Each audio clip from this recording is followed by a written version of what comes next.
Internet, Jesus loves you. My name's Cody, and this is the Christian News Show on Tuesdays and Thursdays with GeeksOutOfGrace.com. And before we get to the news, I do want to remind everyone that we are doing a pledge drive right now. Technically, it doesn't start until March 2nd, because that's when the big event happens, where we're playing video games for 72 hours. But if you wanted to donate this very minute, you can do so by going to youcaring.com/2017 pledge drive. And our first story of the day is a prayer request for Louisiana. They had at least 7 tornadoes hit last Tuesday. As of right now, there haven't been any deaths reported, but there have been at least 31 injured, and there's over 9,000 people without power. Also through this, I wanted to give a shout out to Samaritan first, because they are just in the thick of it, helping people and giving relief right now, so that's very awesome of them. But yeah, if you could just say a quick prayer, they would probably really appreciate it. But going on from that, I do want to talk about a show on CNN. It's already gone through its first season, but they are showing trailers now for the second, and that is Finding Jesus. I still need to get caught up on the first season. I was super excited about it, and then it kind of just fell through the cracks and I forgot about it. But it's a show where they talk about the historical and the scientific evidence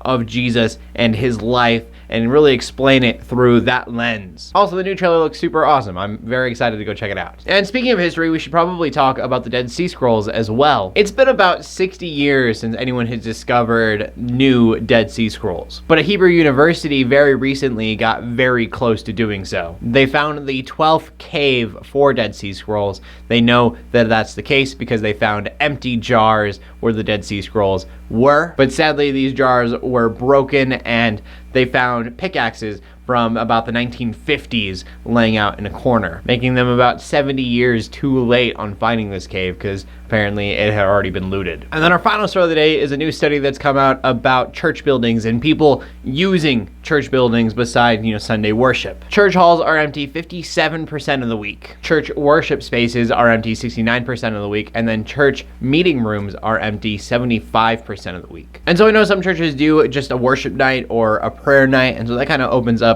the sanctuary for a little while. But I'm thinking about it right now. I would love a culture where going to church during the weekday just because you want to go hang out, that would be wonderful. And church leaders are suggesting that they be open for missions. Maybe a soup kitchen or a shelter or something of that nature. So questions of the day, there are 2 of them. First of all, why do you think that churches don't ever get used during the weekdays? I think that it's just that people aren't thinking about it. That costs money. They don't want to cost money because they don't know whether or not they're going to make that through tithing or anything like that. So that's probably my why. Though if you open something up and you have like a free will offering or something of that nature, or if you're just doing mission work, people are going to donate money to that. So I think that's a very unreal worry to have. So question 1 is, why do you think churches are empty during the weekdays? Second question is, what would you do with a church space? What is your ideal church time during the weekdays? I would love to see what you guys have to say, so please leave a comment in the comment section down below with your answer, all that good stuff. You know my spiel by now. For me, I have no idea if this would actually be sustainable in any way or not, but my church owns this really big building, but they've only renovated about half of it because it's going to be very expensive to renovate the rest. I would love, this is probably really stupid, but for them to turn into like a cafe type thing with TVs, and the TV can be playing sermons or some other type of thing, have some music going, and just have a kind of a hangout area for Christians to do Bible studies during the weekdays and things like that. Don't know if that's sustainable or how that would work, or the idea is not totally fleshed out, but to me, that would be cool. I'd go hang out at church. Also, when you're done commenting, make sure you check out GeeksOutOfGrace.com for more geeky content. My name's Cody Armour, bringing you Christian news in a not so boring kind of way every Tuesday and Thursday, and closing with the haters 8. Let Christians pray. And to everybody, like, subscribe. I'll see you guys later. God bless.